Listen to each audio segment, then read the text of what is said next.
Bismillahirrahmanirrahim. Assalamualaikum warahmatullahi wabarakatuh. Alhamdulillah wassalatu wassalamu ala Rasulillah wa ala alihi wa ashabihi wa man walah wala haula wala quwata illa billah. Qala Allah Ta'ala fil Qur'anil Karim, ya ayyuhalladzina amanu taqullaha haqqa tuqatih wa la tamutunna illa wa antum muslimun. Wa qala ya ayyuhan nasu taqu rabbakumul ladzi khalaqakum min nafsin wahidah wa khalaqa minha zawjaha wa batha minhuma rijalan katsira wa nisaa wa taqullaha alladzi tasaaluna bihi wal arham innallaha kana 'alaikum raqiba. Ya ayyuhalladzina amanu taqullaha wa qulu qawlan sadida yuslih lakum a'malakum wa yaghfir lakum dzunubakum wa may yuti'illaha wa rasulahu faqad faza fawzan 'azima. Amma ba'du fa inna astaqal hadits kitabullah wa khairal huda huda Muhammadin sallallahu alaihi wasallam wa syarrul umuri muhdatsatuha fa inna kulla muhdatsatin bid'atun wa kulla bid'atin dhalalah wa kulla dhalalatin finnar. Bapak Ibu sekalian, adik-adik jamaah Masjid Fatimah Ar-Royan rahimakumullah. Alhamdulillah kita bersyukur kepada Allah Subhanahu wa taala, nikmat Islam, iman diberikan kepada kita semuanya, walhamdulillah, dan pagi hari ini bisa ngaji bersama di masjid ini dalam keadaan yang baik. Allah berikan kesehatan kepada kita semua. Bapak Ibu, kita lanjutkan ya kajian kita pada ayat 80 surah An-Nahl yang beberapa waktu lalu, kemarin atau kapan ya saya lupa ya itu. Kalau belum ya berarti ini kita baca. Kayaknya sudah saya meneruskan ini materi kemarin surat An-Nahl ayat 80 pada potongan ayat wallahu ja'ala lakum min buyutikum sakana ya. Atau kalau belum ya berarti saya yang salah, tapi tidak mengulang insyaallah. Kita baca. Dan Allah Subhanahu wa taala ja'ala lakum menjadikan min buyutikum dari rumah-rumah kalian sakana, ketenangan. Ayat menika potongan dari ayat 80 surat An-Nahl yang hari ini mungkin menjadi satu ayat yang penting untuk kita tadaburi. Lan Allah ndadosaken griya atau rumah-rumah kalian menika minangka sakana, dalam rangka untuk ketenangan. Jadi kalau kita membaca Bapak Ibu di dalam adik-adik ya, di dalam ayat tentang pernikahan itu kan ada litaskunu ilaiha. Maksudnya pernikahan itu tidak harus yang belum menikah bisik-bisik, tidak apa-apa ya. Maksudnya pernikahan itu kan nanti ada orang tua, ada anak, terus ada cucu, macam-macam itu. Aku urung nikah kok, itu panjang durung ya. Jadi istilah sakinah dalam keluarga ini ternyata di dalam surat An-Nahl ayat 80 ini Allah hubungkan dengan bagaimana kita mengatur rumah-rumah kita. Maka saya matur pada pagi hari ini, ketika kita mendesain keluarga atau masuk dalam tataran kehidupan rumah tangga menika, sing jenenge noto omah ya, griya dalam rumah itu ternyata ada teori-teori yang berhubungan itu. Sehingga mungkin nun sewu niki ora kok ateges saya nun sewu menggurui panjenengan wis omah-omah pirang-pirang puluh tahun, tidak ya. Tapi penataan ini ternyata nanti ada hubungannya dengan sakinah yang didapatkan dalam rumah tangga itu, sehingga yang sudah kagungan griya tentu nanti tinggal mencocokkan saja. Kalau sudah cocok, alhamdulillah generasi yang dihasilkan dari satu rumah itu adalah generasi solihin, solihat, alhamdulillah berarti sudah tepat ngaten. Tinggal mensyukuri ya. Tapi nanti yang belum bisa ditata ulang, yang belum punya rumah atau yang masih ngontrak atau apa, nanti kalau membangun pun ternyata ada kaitan antara fisik ataupun bentuk fisik suatu rumah itu dengan sakinah yang sebenarnya. Makanya kalau dalam konsep para alim ulama menika kan ada istilah al-usrah al-muslimah, keluarga yang islami, tapi juga ada istilah al-baitul muslim, rumah yang islami. Nah, nanti kita akan coba ure kirang langkung setunggal jam ke depan atau kurang dari itu, bagaimana sejatine kriteria rumah yang islami ini, terutama Pak, dari sisi bangunannya ya. Kalau dulu pernah kita singgung karakteristik penghuninya ya, dan sebagainya itu. Nah, ini dari sisi bangunan ternyata ada catatan-catatan ingkang dipun simpulkan dening para alim ulama berdasarkan maqasidus syar'i atau tujuan dipun syariataken Al-Quran utawi as-sunnah menika. Nah, ini nanti coba kita ure. Baik Bapak Ibu adik-adik, yang pertama dalam menata atau menyusun rumah Islam itu ternyata ruangan yang pokok harus diperhatikan dari sekian banyak ruang. Itu adalah hujratun naum, ruang tidur. Ini unik, para ulama mengkaji ini sampai mendalam ya. Jadi kenapa yang diprioritaskan itu memperhatikan ruang tidur, padahal ini jane mau urusan turu ya. Karena ada orang, kalau kita dengar itu kan sesuatu yang sebetulnya itu cacat luar biasa. Ketika kita jagongan napa-napa niku enten piyai ngendika, wah nang omah wis jan ra iso turu ya. Atau neng turune ra neng omah itu. Mula biasanya neng omah rapati iso turu, turune neng pengajian.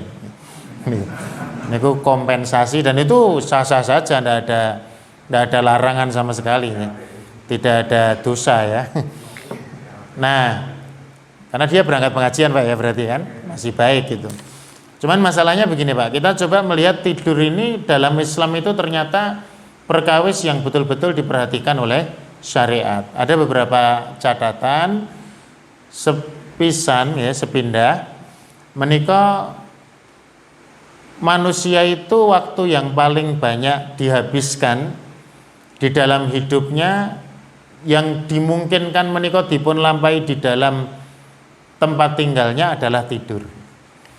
Kalau kita tidur kan ya 6 jam, 7 jam sehari semalam, 8 jam mungkin yang ideal.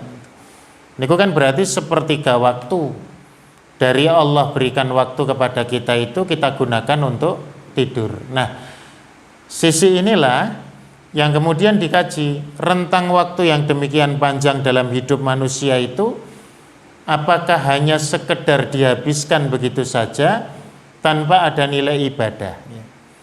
Mila ketika kita berbicara tentang hujratun naum atau ghurfatun naum, atau bahasa Inggrisnya apa Pak?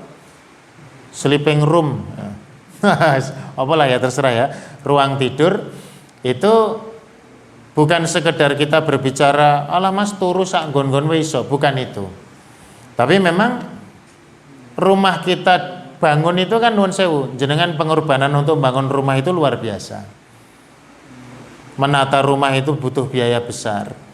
Di situ ada nilai keberkahan dalam mengeluarkan atau mentasarrufkan harta yang mestinya kalau sampai rumah itu terhindar dari kebaikan, ini kan berarti madharat yang luar biasa. Mila ngetokke duit tokeh, maka saya jujur Pak, tidak pernah berpikiran orang punya rumah besar atau kecil itu dilihat dari besar kecilnya, mewah atau tidaknya, bukan itu. Tapi keberkahan pada setiap jengkal rumah yang dibangun itulah yang sebetulnya perlu untuk kita perhatikan, termasuk untuk tempat tidur atau ruang tidur menika.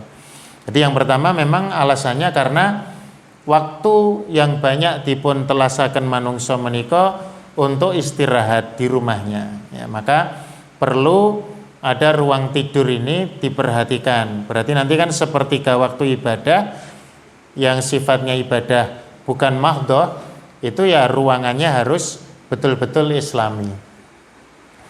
Yang kedua, saya juga perlu matur alasan para ulama menempatkan ruang tidur ini di prioritas pertama. Dzikir piyayi ajeng sare niku termasuk dzikir yang paling panjang.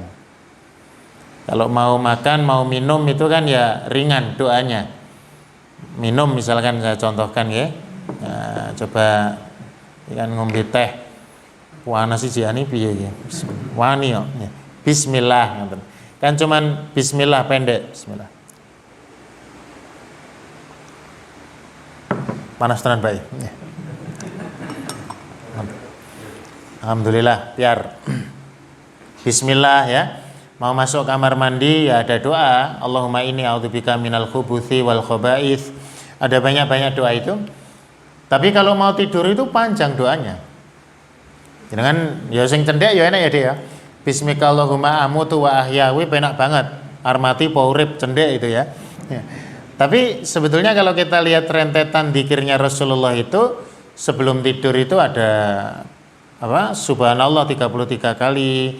Allahu Akbar 33 kali, Alhamdulillah 33 kali dulu, Allahu Akbar 33 kali, baca Qul huwallahu ahad 3 kali, kemudian Qul a'udzu birabbil falaq 3 kali, Qul a'udzu birabbin nas 3 kali, ayat kursi, kemudian baca zikir Allahumma inni aslamtu nafsi ilaik wa wajjahtu wajhi ilaik wa fawattu amri ilaik wa alja'tu dhuhri ilaik dan sebagainya itu kata.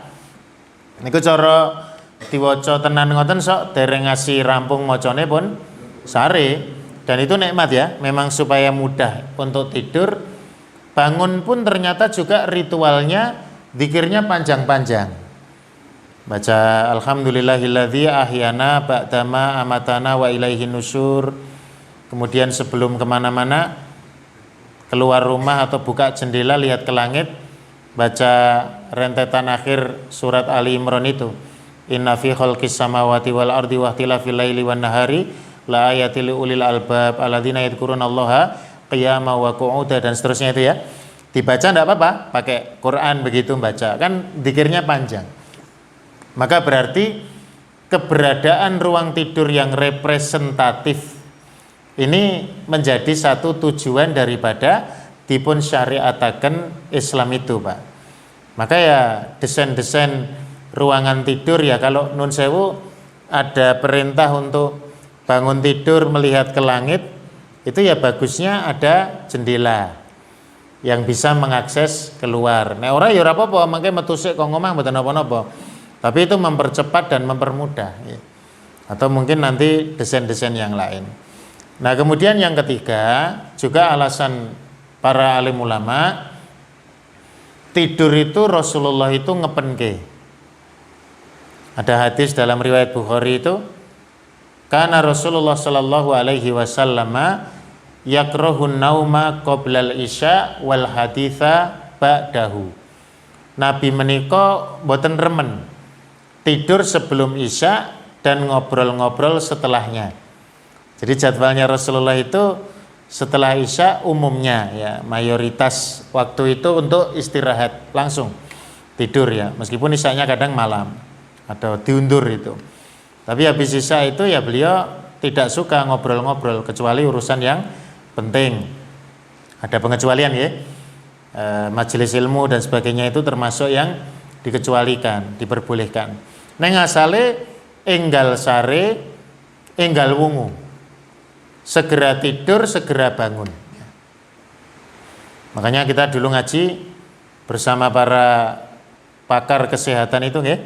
Ada waktu yang Masya Allah waktu ini waktu emas untuk tidur malam ya, jam 9 malam sampai jam 1 kurang lebih 4 jam waktu yang bagus untuk orang istirahat malam itu. Nah Rasulullah mengejar waktu-waktu itu ya, karena beliau jam 11 itu kadang sudah bangun, jam 12 bangun, sepertiga malam akhir beliau bangun, 2/3 kadang juga sudah wungu, sudah bangun ya. Sholatnya kan panjang. Nah itu berarti memang tempat tidur yang representatif itu menjadi satu bagian yang nanti akan membantu orang untuk qiyamul lail. Karena kalau tidurnya tidak tertata dengan baik, dipastikan Pak, qiyamul lail itu sulit. Saya matur niki normalnya orang ya. Kalau ada di antara kita yang suka begadang, alhamdulillah Pak, kula niku pendak wengi begadang jam 1:30 nembe turu. Jam kalih nembe turu nggih iso qiyamul lail. Lah jam pinten qiyamul laile? Nggih jam 12 niku, qiyam niku tangi dereng turu niku. Lah niku beda. Maksudnya salat ngoten. Oh, salat. Jadi memang kalau orang tidur cepat itu relatif membantu. Lah ini juga menjadi pertimbangan. Nah, makanya Bapak Ibu sekalian yang dimuliakan Allah, persoalan kamar tidur ini memang nun sewu, nanti tidak masalah mau dibikin lux mahal atau luas atau maaf sempit atau apa, itu soal kemampuan. Fattaqullaha mastata'tum, sebab orang itu berbeda-beda. Nun sewu ya Pak, niki ora rumus pakem ngoten mboten. Neng kula niku mung jajaki. Karena sekarang ini saya juga heran, semakin banyak konsultan rumah tangga sakinah, semakin banyak kajian-kajian tentang bagaimana membangun rumah tangga yang baik, kok keluarga iki rumahsaku kok oke sing rada ruwet ngoten malah. Sing melu-melu pengajian niku malah sing ruwet-ruwet nggih. Soale kadang melu pengajian umpama, maaf ya, Pak Trias Moro atau Ustadz Novel Masunika yang pakar-pakar keluarga sakinah itu ikut, itu memang dia membawa masalah dari rumah. Makanya mulai orang rampung masalah, gawe masalah anyar meneh. Nyeneni bojone, oh kowe iki mau nek miturut Pak Trias Mori kowe kleru. Nah, jadi ada keluarga itu jane mangkat pengajian ra enak apa-apa, mulai malah dadi enek masalah. Nggih sing ngaji saya kula saya parah ngoten ya. Mangkat ra enak apa-apa mulai dadi padu kalih bojone itu biasa. Dan saya menyelami dari berbagai macam pengalaman hidup piyai-piyai niku. Wong urip wong loro kok iso ruwet. Nek masalah padu pendak dina kula men padu biasa, tapi nikmat ya. Tapi kok sampai ruwet gitu loh kadang. Lah pernah Pak, saya itu nun sewu ya adik-adik mungkin juga mendengar ini, tapi ini ilmu penting memang. Ada orang datang ke rumah saya itu cerita ya rumah tangga lah, intinya problem rumah tangga. Itu sampai saya itu mencoba ruwet pokoknya. Neng kula nonton ada sesuatu yang sebenarnya sangat sederhana, yang ternyata terlalaikan dalam rumah tangga orang yang bermasalah itu. Nun sewu nggih Pak, kalau istilahnya itu urusan ranjang ya. Lha sampeyan nek sehari ning omah sehari berapa jam? Nah ini Pak, saya itu punya penyakit susah tidur dan susah bangun. Kalau ada susah tidur mudah bangun kan agak enak gitu ya. Ini susah tidur bangunnya juga susah, sehingga kan pasti ada waktu yang tertunda. Kalau dia tidurnya lambat, berarti bangunnya lambat. Berarti ada yang dikorbankan. Mungkin sholat subuhnya atau tahajudnya. Nah, dia cerita itu. Sampean sehari ini neng opo? Tidurnya di apa? Di tempat tidurnya itu apa? Dia cerita kasur di bawah atau di atas, di lantai Pak. Sudah sejak menikah, anak berapa ya usianya? Ya belum ada 40 tahun. Tapi sejak menikah dia selalu tidur di bawah.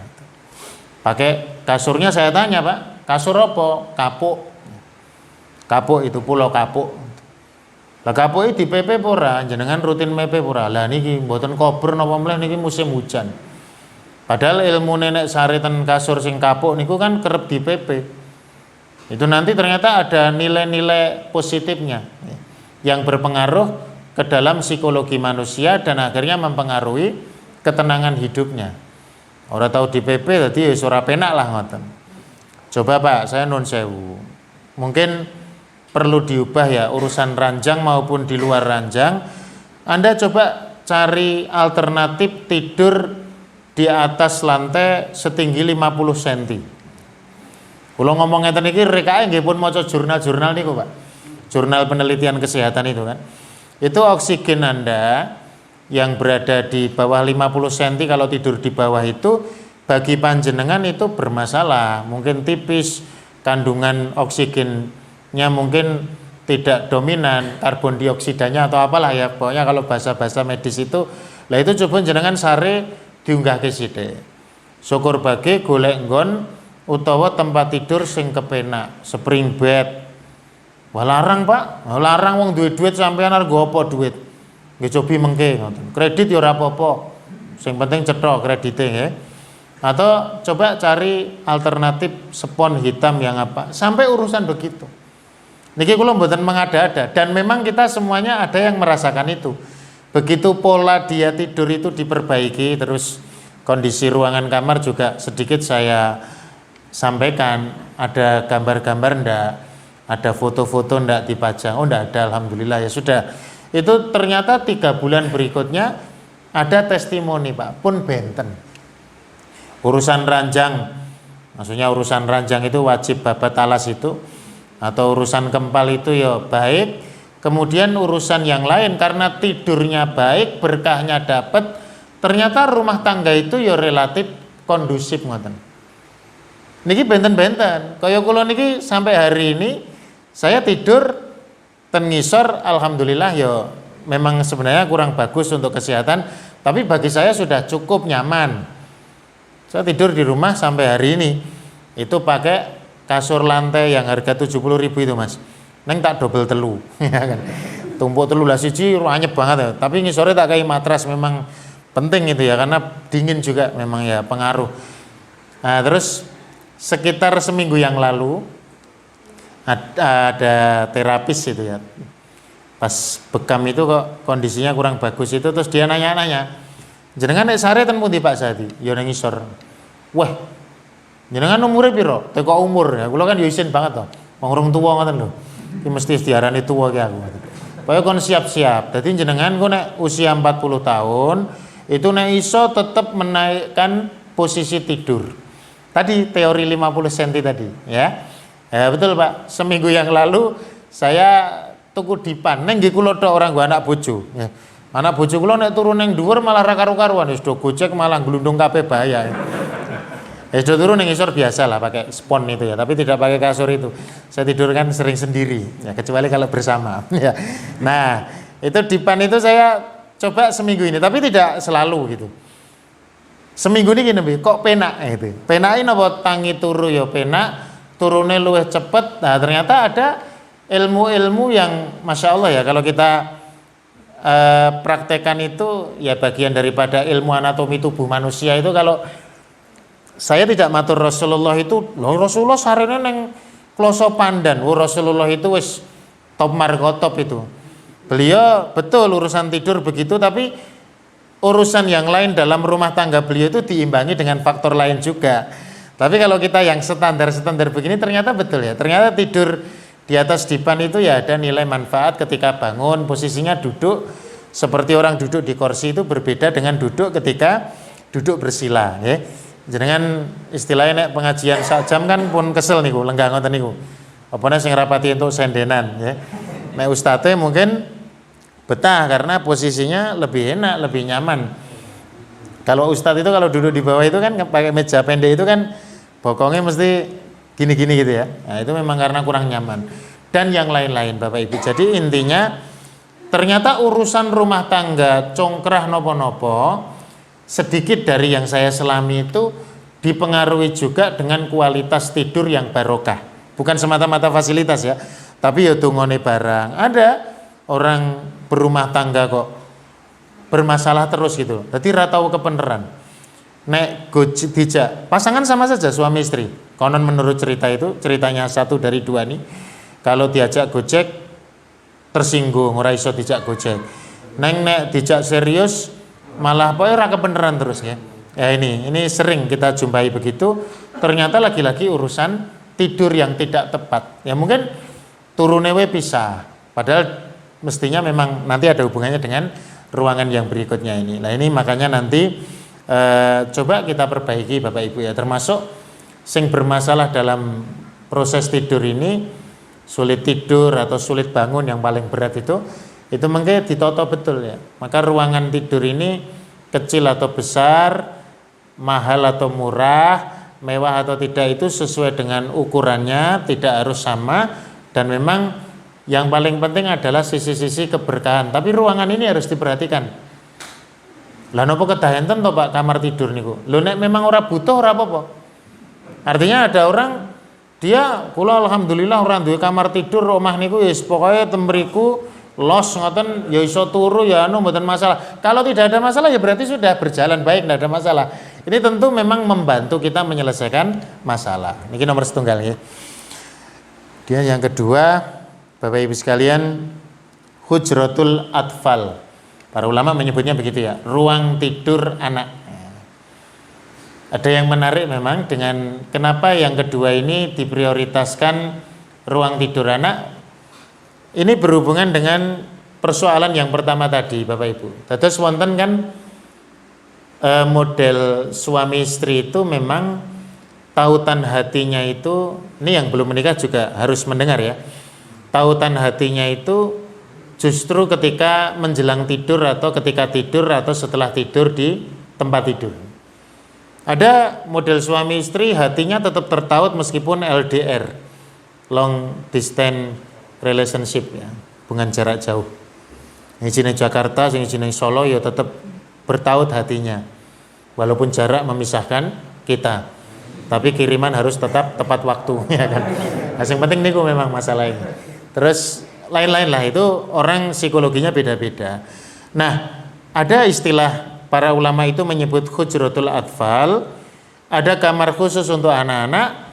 Memang diantara bagian daripada satu kalau psikologi suami istri supaya suami istri itu punya ruangan lebih banyak untuk bersama. Sebab pancen yang namanya di ruang tidur suami istri itu bersama, di situ orang mengurusan bukan hanya urusan ranjang, tapi urusan-urusan di luar ranjang itu kadang bisa diselesaikan di ranjang. Suami istri kadang musyawarah ngoten kan arep ngundang bojone musyawarah ora patut. Kene dhek aku arep ngomong sik kaya di sidang. Tapi begitu mau tidur ora lek merem-merem kemudian jagongan, di situ kadang tastes ada keputusan-keputusan dalam rumah tangga menika sing bisa menjadi solusi justru diputuskan di situ. Kadang bangun tidur gugah bojone, "Mas, apa tangi sik cepet ki penting banget apa?" Aku dek mau ngimpi apa? Ngimpi apik banget. Ngene. Wah, lah kok apik men ngimpimu, inspiratif banget. Oh iki dadi iso menyelesaikan masalah. Lah yo mulane kuwi aku tak turu meneh yo. Mbok menawa kok ngimpi meneh. Niki tambahan kula sing niki. Lah dan sebagainya ya. Jadi kadang-kadang ada sesuatu lah ya yang Bapak Ibu tentu yang sudah omah-omah wis puluhan tahun paham tentang ini. Nah, kemudian yang pertama disebut oleh para ulama, kenapa anak-anak itu perlu dikhususkan kamarnya, ada hujratul atfal atau ruang untuk anak. Karena begini Pak ya, Bu, niki nek jenengan pun lolos alhamdulillah, tapi nanti problem itu di putra panjenengan, cucu panjenengan itu ada terus ya, nanti supaya dibimbing. Nah, ada psikologi seksual itu ternyata bermasalah kalau urusan ini tidak diperhatikan. Jadi kalau dalam Islam menikah kan kita sama-sama paham Nabi dawuh muru auladakum bis sholati wahum abna sab'i sinin. Perintahkan sholat putra-putra panjenengan ketika mereka usia 7 tahun. Diperintah sholat dikawal, tapi jangan dimarahi, jangan dipukul, jangan dihukum. Sampai umur berapa? Wadribuhum wahum abna asri sinin. Kalau sudah 10 tahun baru nanti dihukum. Jadi berarti kan 7 tahun tekan 10 niki latihan sholat tapi dikawal, bukan hanya disuruh. Dikawal niku dikontrol, diperintahkan, dituntun. Dereng iso, mboten napa-napa, ndak usah dihukum. Tapi latihannya kan 3 tahun, 4.500 kali sholat wajib lebih. Latihan sholat ping 4.500 itu top markotop itu sudah. Maka kalau 7 tahun itu dilatih, insya Allah 10 tahun ngunduh HPE.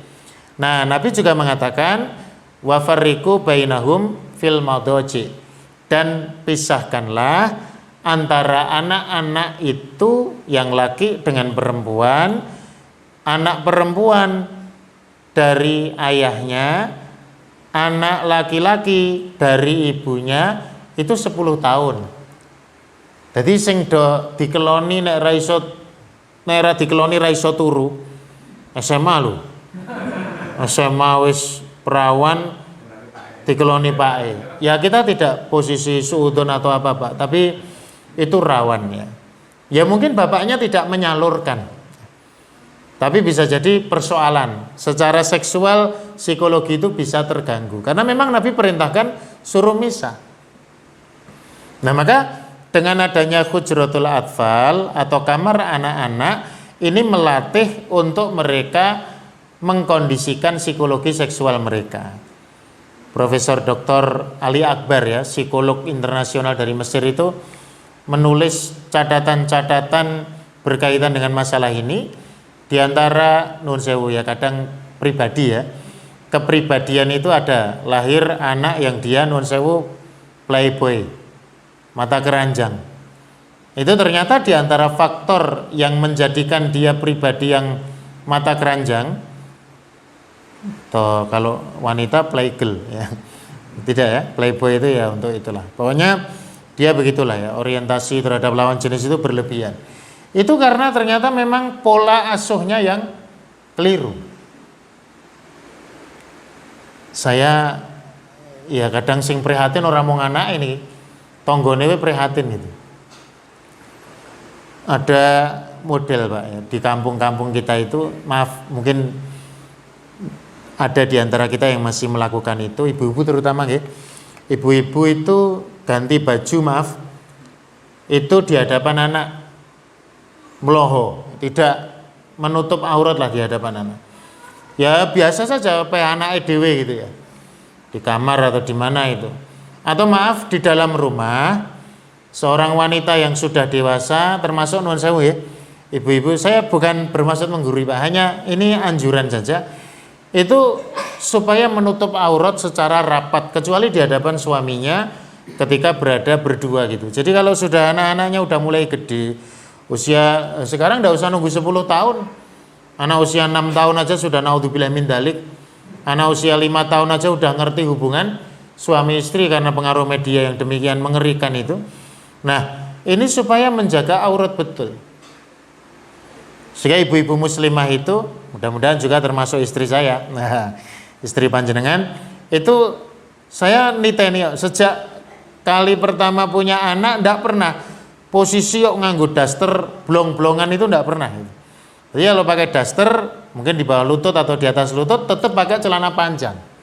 Bukan apa-apa, ketika duduk tersingkap oleh angin atau oleh situasi dan kondisi yang tidak diinginkan, atau ketika tidur dan sebagainya, itu ternyata menjadi persoalan. Tetangga saya Pak di Kartosuro sana, ya tetangga agak jauh begitu, tapi satu apalah ya, satu desa itu terjadi begitu. Nun sewu ya adik-adik. Jadi maaf ini memang yorodo vulgar, tapi jadi pelecehan seksual terhadap pembantu rumah tangga, tidak sampai memang sampai berzina tidak, tapi terjadi pelecehan seksual dan akibatnya juga fatal itu. Jadi berkali-kali pembantu itu dilecehkan. Ya masalahnya dia mengundang syahwat itu, pakaiannya tidak komplit itu. Nah maka diantara tidur itu kan, tempat tidur khusus anak itu, karena tidur itu situasinya memang sangat sulit. Sing turu ya ora kroso, kadang sing melakukan kejahatan itu ya ora sadar, wong lindur. Saiki nek wong dablek niku Pak, nglindure ya elek kok. Nek wong soleh niku, Masya Allah nglindur ya amal soleh. Lah sampean mau ketoke wis salat iki? Urung iki. Lah sampean mau ngopo? Wudu ngasih salat nganti anu. Wah berarti nglindur, Masya Allah nglindure tahajud nih. Itu orang soleh. Tapi kalau jenengan bersani, dan ini terjadi ya, nglindur ya moro ning pesen wedang, ngomong ranggenah, bae nglindur. Ya. Ngelilir, maksudnya ngelilir terus ngelindur setengah sadar. Nah, jadi kejadian-kejadian itu sering ya, namanya orang tidur dan sebagainya. Maka diantara yang pertama disebutkan itu soal tadi perintah Nabi, wa farriqu bainahum fil madaji. Pisahkan itu semampunya. Lah nek kakung putri, putra-putri belum bisa karena ruangannya terbatas, kasurnya dipisahkan, dikasih pembatas almari atau apalah, pokoknya, atau sering dikontrol. Ya, kalau pas malam bapak bangun ya lihat anak ya. Kemudian yang kedua, diantara hikmah yang dikaji oleh para alim, kenapa harus ada ruangan anak ini Bapak Ibu, ini juga ada surveinya ya. Ternyata memang membangun kemandirian anak itu, memberikan, istilahnya kalau para alim itu menyebut thiqatun nafsi, kepercayaan diri itu dengan memberikan mereka amanah untuk tinggal di kamar khusus. Kan nanti kebersihannya, kerapiannya, juga ketertiban dia. Nah, makanya nanti kan kalau di kamar anak itu tidak boleh tidur kok dikunci, itu tidak boleh. Ya, boleh. Ya, maksudnya membatasi anak untuk menyendiri di dalam kamar ya. Jadi tidur tetap ditutup pintu, tetapi tidak perlu dikunci. Nah, mungkin dileboni sinten-sinten, akhirnya nanti diatur lah ya. Tapi yang pasti memang tetap ada mulahadhah atau pengawasan dari orang tua terhadap anak ini. Nah, jadi nanti ada mungkin kalau bisa, kalau dulu saya karena anaknya cowok sama cewek, cowoknya banyak ada 4, maksudnya saudara saya, jadi kamar cowok itu dadi siji, kamare sing putri siji wong siji tok. Engko nek resik-resikan, mbok kamare kaya adimu wedok kae resik. Wong mriku dhewe kok mriki wong papat tok untel-untelan kok. Kene ngresiki kono ngregeti ya, alasan iso ya. Kono ngregeti kene ngresiki kan. Yang satu kan resik ya resik terus gitu. Nah, ini juga bisa menjadi sarana tarbiyah yang bagus ya. Oh, ternyata nanti ada apresiasi, lomba kebersihan kamar dan sebagainya. Nah, ini juga penting ya. Dan memang jangan biarkan anak itu betah di dalam kamar untuk hal-hal yang tidak positif. Kamar itu ya untuk tidur atau belajar. Diketahui kalau dia untuk belajar, karena hari ini penyebab kerusakan anak-anak kita, muslim, muslimah, yang saya survei Pak, ini saya pernah nyambut gawe dadi marbot masjid ngeten iki 6 tahun di Jakarta itu di komplek perumahan ya relatif elit lah ya atau menengah itu anak-anaknya kan anak-anak orang kaya. Saya pernah diajak main ke kamar mereka itu, masya udah berat sekali. Semua fasilitas yang bisa mereka salah gunakan untuk kemaksiatan itu tersedia di dalam kamar mandi ada dalam kamar, komplit sudah.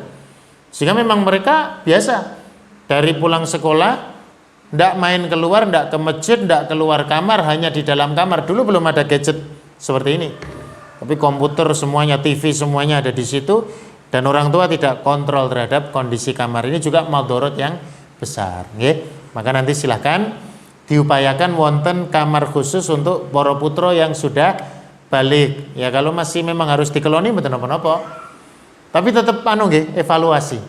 Lah pripun Pak Sadi, anak kula niku nek mboten kula keloni mboten gelem turu. Ini kejadian betul SMP SMA. Walah, lah kok ya ngono itu. Saya itu lan jenengan nek mboten dikeloni bojo rak nggih iso turu to Pak. Oh saged nek niku. Bojone ya jadi tolonglah dikondisikan begitu untuk supaya bisa mengatur ritme ini. Baik. Yang ketiga, yang diprioritas kirumin, hujratud duyuf atau ruang tamu. Nah, ini penting juga Bapak Ibu sekalian, karena Nabi juga ngendika nggih, man kana yu'minu billahi wal yaumil akhir falyukrim dhaifahu. Siapa yang beriman kepada Allah dan hari akhir supados menghormati tamunya. Ada beberapa catatan ini, saya perlu matur. Yang pertama begini, menghormati tamu itu diantaranya adalah menjaga tamu itu untuk tidak banyak berbuat dosa, Bapak Ibu adik-adik. Loh kok iso Pak, tamu kok difasilitasi dosa? Ya sangat mudah. Artinya ada, niki kula ngrasake ya piye, kadang ya kepo ning jane niku dosa ngoten. Ketika kita datang ke rumah yang di situ ada ruang tamu, dari ruang tamu itu kita bisa mengakses keindahan seluruh rumah. Jadi kelihatan ruang keluarga, bukan hanya ruangannya, keluarganya juga kelihatan. Kecantikan ruangan, kecantikan istri, kecantikan anak, kan repot itu.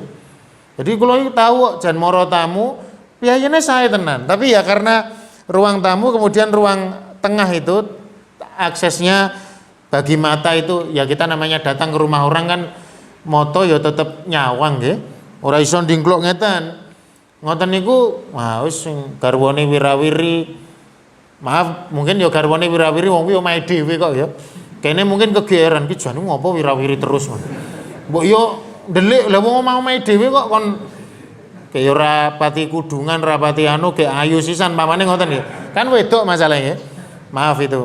Atau apalah ya yang kita ndak nyaman itu. Lah itu termasuk bagian mendolimi tamu niku.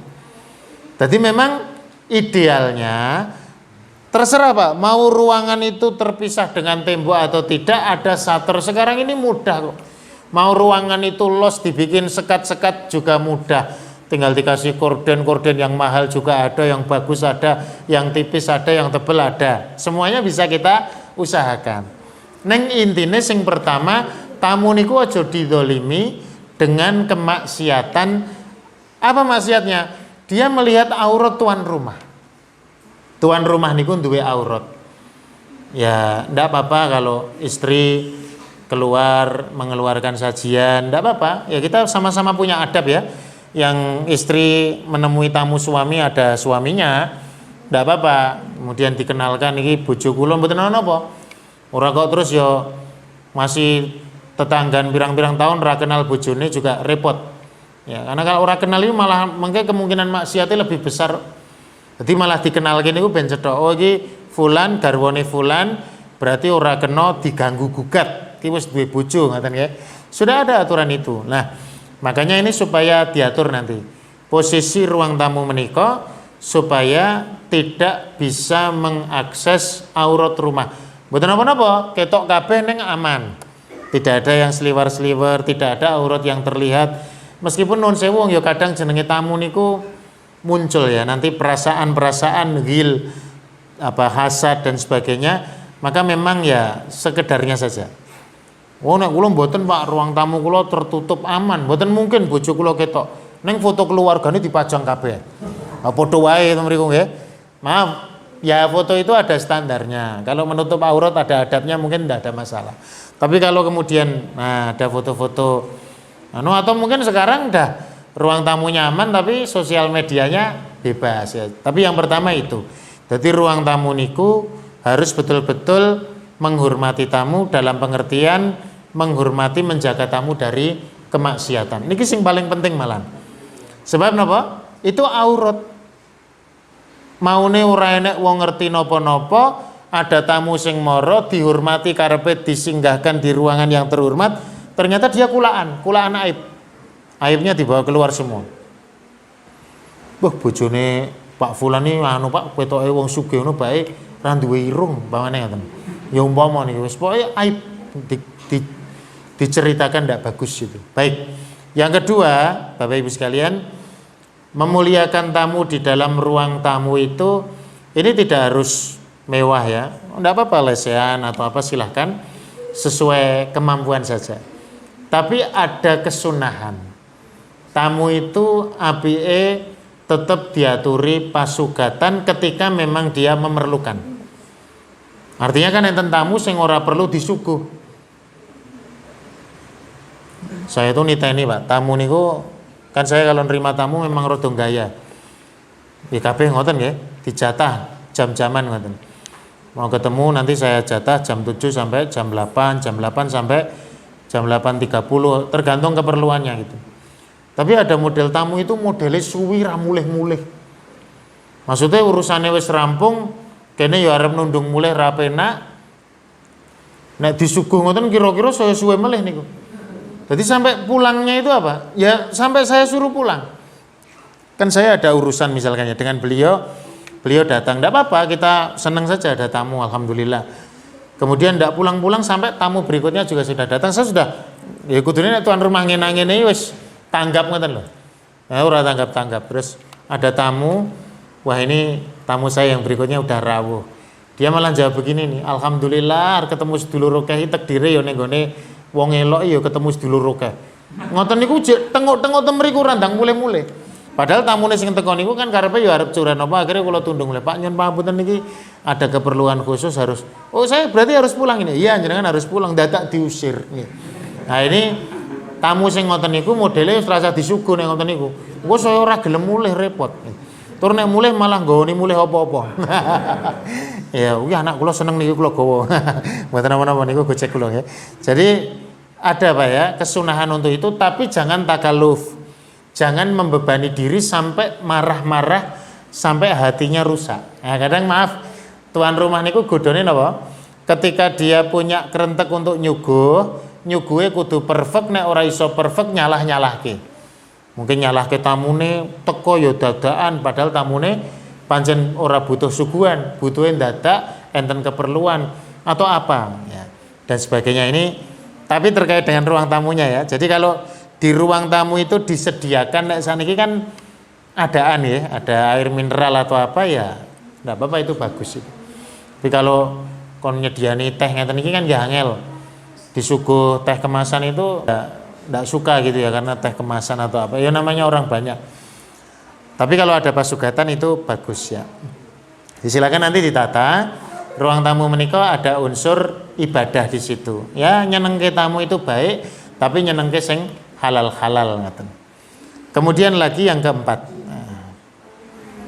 Hujratul ma'isyah. Bapak Ibu, para ulama menerjemahkan hujratul ma'isyah ini ruang keluarga ya. Kalau kita istilahnya ruang keluarga. Niki kaitanipun kalian problem komunikasi keluarga. Ada kisah diceritakan oleh seorang masyayikh itu, dan kemudian diulang sama beberapa murabi kita, Ustadz siapa? Budi Asyari, Ustadz Sufyan Baswedan itu. Jadi ada keluarga bermasalah intinya. Masalah itu ada terus, suami istri saling surup, sama anak juga begitu. Ternyata problemnya ini keluarga mampu, jadi rumahnya menikah berdiri di atas tanah 2.200 meter, cukup luas ya. Bangunannya mungkin separuhnya atau 2/3-nya itu. Ketika itu disampaikan kepada para masyayikh dari Yordan, saya lupa namanya itu, Dr. Jasim Al-Mutawwi, Jasim Al-Mutawwi atau Mutawwa. Itu disampaikan, ini problem ini bagaimana? Maka waktu itu Dr. Jasim mengatakan begini, coba kamu beli rumah kecil, jangan lebih dari 100 meter luasnya. Komitmen karena Allah, bismillah, ini akan memperbaiki masalah rumah tangga kamu, masalahmu dengan istrimu, masalahmu dengan anak-anakmu. Betul Pak? Bikin rumah dari 2.200 meter luas tanah menjadi 100 meter luas tanah, bangunannya mungkin kurang dari itu kan ya. Setelah beberapa bulan itu sowan ke konsultan tadi, ternyata masalah itu selesai. Karena masalahnya apa? Komunikasi. Jadi kan bisa bayangkan kalau ruangan itu luas, kemudian rumahnya itu tumpuk-tumpuk sampai lantai 2, lantai 3, itu mau ketemu saja kan susah. Tidak mungkin mencari, orang tua mau nyari kan telepon. Kamu di mana nak? Di lantai 2 Pak. Coba kamu turun dulu, Papa mau ngomong. Padahal ngomong neng kene ya iso, neng butuhnya ngomong ketemu 4 mata. Muter teko-teko, kamu di mana? Udah sampai mana? Sebentar Pak, baru OTW. Ojo takon wae gitu dan sebagainya. Sudah nanti ngomong. Ternyata itu masalahnya di situ. Begitu bikin rumah kecil ukuran lah, ketemu. Keluar kamar ketemu, keluar kamar mandi lihat lagi. Urung ngasih pisah wis ketemu meneh. Lah itu ternyata jadi nikmat tersendiri, terjalin sopo aruh ya, tegur sapa, kemudian juga terjalin komunikasi. Dan itu Masya Allah, saya merasakan betul. Saya karena kontraktor ya, masih ngontrak rumah, dan model-model rumah seperti apa pernah saya tempati. Rumah dinas pun kecil besar begitu beda. Ternyata nek cilik niku ya tentrem neng ati. Turu bareng ngoten niku, turu neng kene ya ketok anake iso nyawang kono nyawang anu, enak gitu. Berbeda sekali ketika kita menempati rumah yang relatif lebih besar. Bukan berarti ada masalah, cuma memang jarak itu kadang menjadi sedikit ya problem bagi beberapa orang. Ngoten mula perlu ada ruang keluarga niki. Bisa jadi Pak, orang itu ndak usah ada ruang keluarga khusus.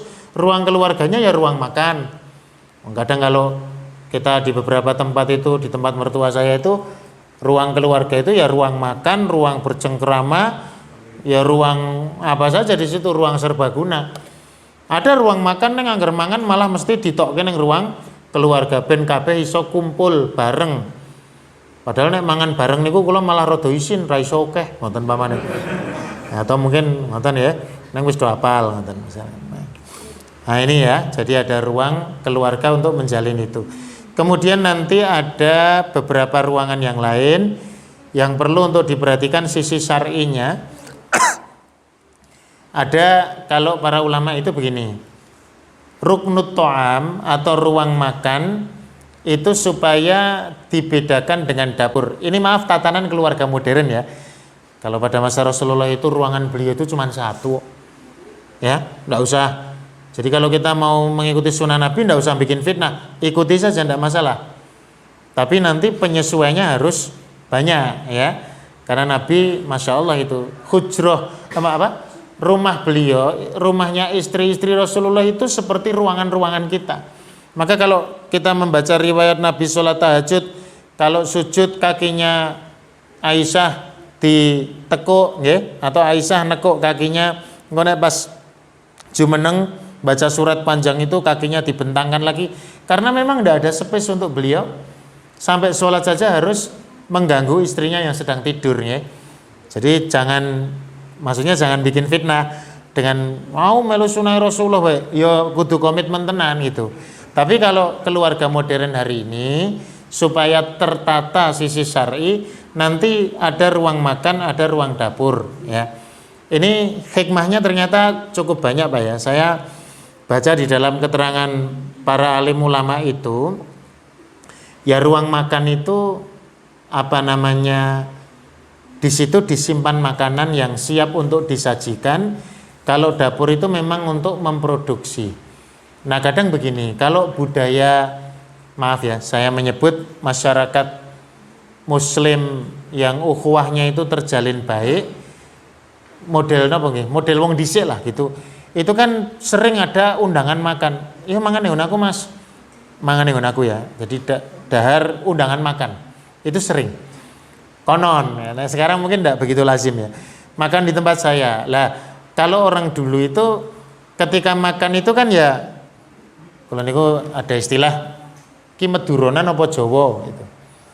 Ini Jawa niku disuguhke daharan itu apa sing disuguhke ki ora kena dintekke. Upamane makan prasmanan, kita diundang makan di rumah teman kita wong Jawa. Jawa tenan. Itu ketika dia monggo didahar, ojo dintekke. Tanduk Mas, tanduk dintekke resik. Nah Jawa tidak begitu. Jawa niku mikir, iki engko panganan wis ditaker, tamune semene ya ora dibatasi jane. Tamune semene ning engko turane dienggo wong jero omah. Wong jero omah. Tapi kalau meduronan itu, maaf kalau di sini ada orang Madura ya. Saya dikasih tahu orang Madura, kalau meduronan itu ya kudu dintekke. Nek ora malah tersinggung. Cilokone nek sing nyepaki panganan Jawonan, sing tamune meduronan. Wah niku ya rada ruwet niku. Ya meduronan we nyepake panganan Jawa nganggo basa basi ya ora seneng. Memang kudu dintekke. Nah, itu makanya kan diperjelas. Nah, ruang makan dan dapur itu dipisahkan supaya orang yang diundang makan itu tidak berprasangka dengan dia melihat langsung dapurnya. Pemene masak ya kula mari nggih nate mikir ngoten niku nate ngoten. Kan dicepake ten prasmanan ten ruang makan. Terus kula pamit ten toilet ning mburi lewat dapur. Nginguk juga biang dicepake wong sithik cah nganyelke tenan. Pikiran begitu itu kan ya merusak hati sebetulnya.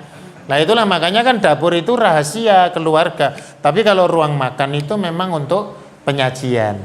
Kadang maaf podo-podo di dalam keluarga kan begitu Pak ya. Ya namanya anak kadang ada keponakan ikut, maaf mungkin orang lain ikut di situ, ikut makan dan sebagainya. Lah niku sok-sok ya rapati toto ngoten lho. Mangan tongseng kaya mangan gudangan, umpamane ngoten. Wis macam-macam lah namanya orang gitu. Nah itu kadang jadi persoalan. Maka nanti kalau bisa dipisah ngoten. Wah ini sudah jam 6 ya. Kemudian ada baru kemudian toilet atau kamar mandi, nanti sudahlah itu pokoknya yang penting bersih itu. Niku nek toilet niku terkait toharoh ya, sarana apa ya Pak ya, itu yang sering dikaji oleh para ahli itu soal pembuangan air. Jadi kalau bisa memang pembuangan air, lubang pembuangan itu diusahakan tidak di dekat pintu keluar, posisinya di dalam. Nanti kalau miringnya miring ke dalam. Ini soal tidak penting banget, tapi ya biasa jadi persoalan karena kalau nun sewu toyan atau pipisnya nanti di situ kadang tidak tuntas menyiramnya, dia keluar itu habis wudhu atau habis apa kan menginjak najisnya, itu potensinya lebih besar. Begitu aja sebenarnya, tidak sampai ke mana-mana ya. Kemudian nanti bisa dilengkapi dengan perpustakaan. Perpustakaan ini kalau di rumah itu relatif bisa buku itu dipisah-pisah, di mana-mana tempat dikasih buku silakan. Atau ada khusus, tapi tetap harus ada media untuk membaca, majalah atau koran atau Quran ya. Kemudian ada yang juga direkomendasikan, wah ini raisongai keterangan dowo, namanya Soidaliyah, itu tempat untuk berobat ya, kotak obatnya ataupun untuk nun sewu karantina orang sakit. Nah, ini semampunya. Kamar yang nanti kalau ada yang sakit ditaruh di situ kan ada. Bisa jadi malah di ruang tamu atau di ruang yang lain silakan. Tapi enten fasilitas untuk itu. Baik, Bapak Ibu niki adik-adik ya yang bisa saya matur. Jadi intinya memang ketika Allah itu mengatakan wallahu ja'ala lakum min buyutikum sakana, Allah itu menjadikan rumah-rumah kalian itu sebagai sarana untuk membangun sakinah dalam rumah tangga. Itu berarti sekali lagi islamisasi rumah ini harus kita usahakan ya. Jadi yang paling parah itu ketika uang ada, ruangan ada tapi tidak barokah ya. Dia sebenarnya bisa membuat atau memanage rumah itu jadi berkah tapi gagal. Nah ini parah, ini keluarga sebenarnya mampu menata rumah sehat, bisa menata rumah yang islami bisa, tapi tidak mendapat petunjuk untuk itu, akhirnya juga rumah tangganya bermasalah. Nah, kita berdoa mudah-mudahan nanti dengan kemampuan kita tetap bisa jagi ingkang kados menika kala wau. Nyuwun pangapunten.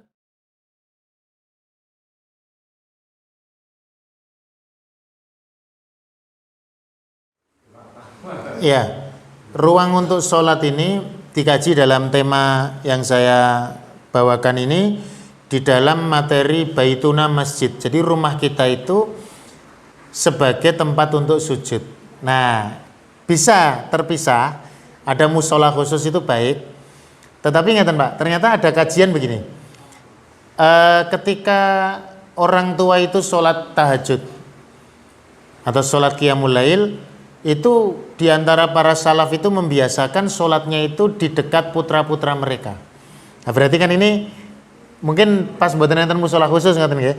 Tapi niatnya apa? Mendoakan. Jadi anak itu ditunggoni sholat itu ternyata menjadi keberkahan tersendiri.